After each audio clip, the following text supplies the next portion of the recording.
I always say, like, I lead with like health and fitness, and I do strongly believe that health is indeed wealth, right? It's open opportunities for me, and there's opportunities I haven't even taken advantage of. I've mentioned before that I have my credentials in personal training. I got a whole space, a complete gym, and I could be out here training people. I just don't really because of work and just in general. But not only from a fitness aspect, but just in general, when you start putting you first in just different areas, right? Whether it be you about to start a business, you joining the military, you leaving the military, you doing a trade, you doing a certification, you just focusing in on just you in general and fixing your family dynamic. If that took a hit for whatever reason, career pivoting, whatever that is, you will start to see how the world reacts to that. And by the world, I just mean those around you, even yourself. You will start to see how you start to adapt and how you start seeing certain things. Getting in shape it's the best and the worst drug there is. Because once you've been in decent shape for a period of time, that sets the benchmark in your life, believe it or not. And for some people, they might have been in shape maybe early on, and then they just, because life happens and you fall off, you will remember that time. Sometimes that will lead the conversation when you're talking to people. Man, back when I was doing this, man, you got pictures you looking at, you are talking to people, living vicariously through who you used to be. I'm telling you, I used to do it. 2004, young 20s, best shape of my life, gained 100 pounds. I'm talking to you from that leaner version of myself. Yeah, man, you got to do this, this, and this. Well, I got a whole gut. I'm going to get back there. So I know exactly, how that is, but it's that situation, but it's also, like you start having a different relationship with how you see yourself in the mirror, man. That body dysmorphia is real. It is. Even though I be on here and I'm doing these shirtless videos, there are some days I'm like, bro, you got to tighten up. I'm counting what I'm eating. And then there are some times when we went to Disneyland, I think we had got like 5 guys and I had got like some lettuce burgers, but it was just the calories. And I'm like, dang, I shouldn't get all these packs. So you get to thinking about that. But how I see it, there's just certain complex things in life that you got to overly assess anyway. So I would much rather do that with who I'm hanging out with, what I'm choosing to look at and listen to, what I'm putting in my body than just these other things, man. But I started seeing it along the way. I tell people, man, if you want to see how people truly feel about you, you don't have to do one of those subtle New Year's resolutions posts, man. If you ain't vibing with me, I'm cleaning house. I'm removing. Nah. Just start doing what you need to do for you, and you will see how people truly feel about that. Because they can't help themselves, man. I've been at this for a while, and I've given people chance after chance after chance, just being like, yo, this is what I did. Here's the blueprint. You can use it. You ain't got to use it. You can use part of it. Put your own spin on it, right? Like my weaknesses are probably your strengths, so you probably gonna be better at it than me. Then spin the block. Put me back on. Maybe I can go back and I've always tried to be that person. But it became to the point to where I was defending myself. It became to the point to where I will post like a work video or a workout video on Instagram or Facebook, and I see a notification from somebody I know, and I know it's gonna be some crap in there. I know it's gonna be somebody talking crap. And that's why I got up off of there, man. Cause I'm like, no, I'm just trying to do better for me and share the wealth. Right? But when it gets to that point, you gotta start paying attention. You gotta listen. I had to listen. I had to listen to every time that I would walk into a room, and my health is my priority. I can't help nobody or take care of my family or do anything if I'm not at my best. And the only way I can be at my best is to keep promises to myself. Is to take care of my vessel, right? But I started listening to the things that people would say, man. And it would be like, man, you think because you wake up this early that blah, blah, blah, blah, blah. Or you think because you went to college or... No, I don't think any of that.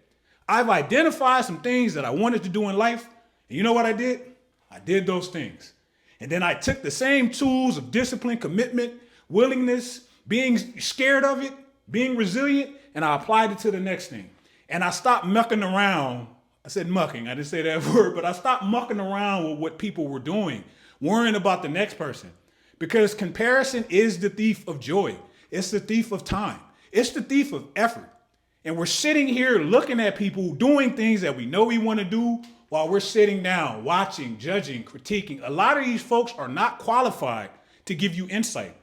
And it hurts when you're cool with them. You got to be like, I'm good, man. I don't see that on you. Don't give me fitness advice when you ain't working out.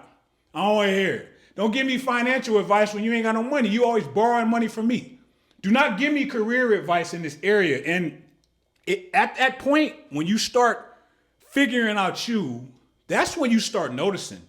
It's people out here that's trying to give you information or their suggestion, and they're not even qualified to do it.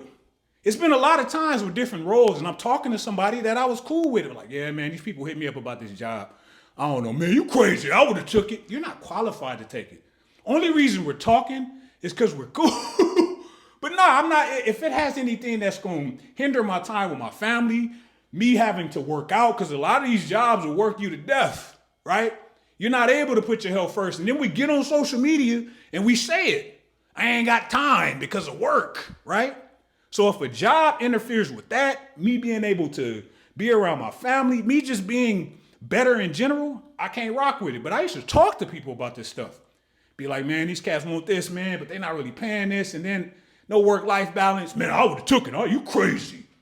And not only do they do that with you, they do that with these athletes, these celebrities, these actors.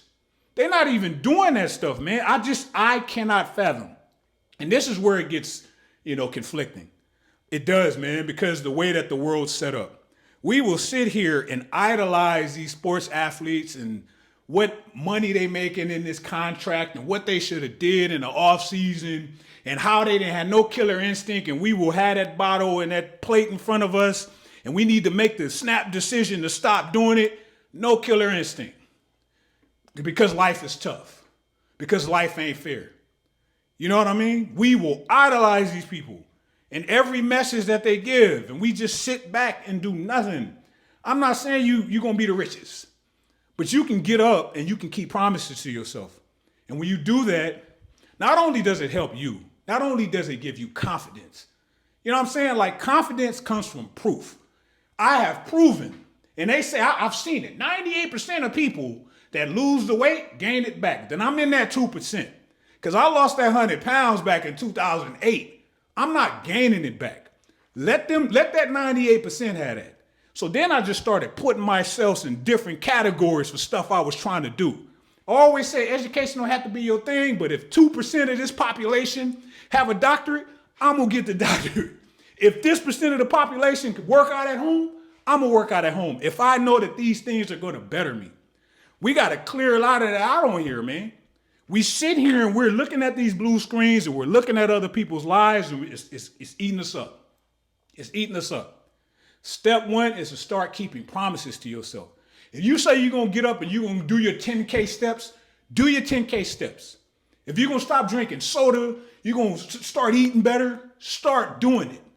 Don't get on here talking about day one and then you fall off and then you got to get on social media playing damage control. Well, I didn't do it, man, because you know how life is.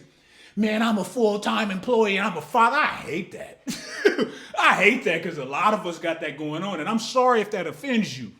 Man, this is just me working out in my garage gym as a full-time dad and full-time employee. And they don't even look like they work out. Because what's on that plate?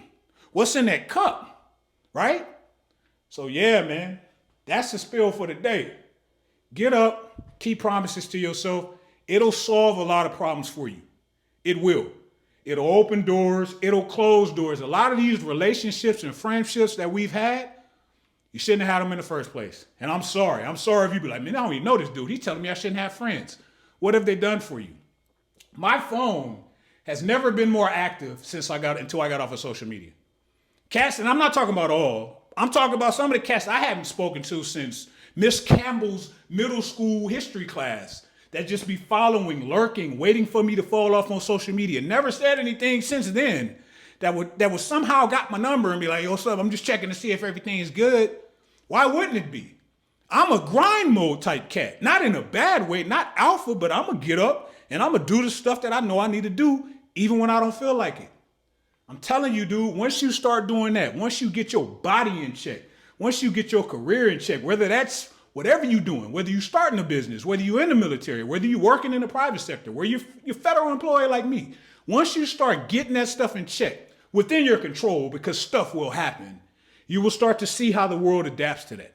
You got people out here that will tell you something about your fitness, your health. They don't even know you. And the cool part is, they gonna ask you. When I go to these recruiting events for my job to preach about college, I'm gonna make sure that I'm wearing a nice fitted polo. I want that vein popping out.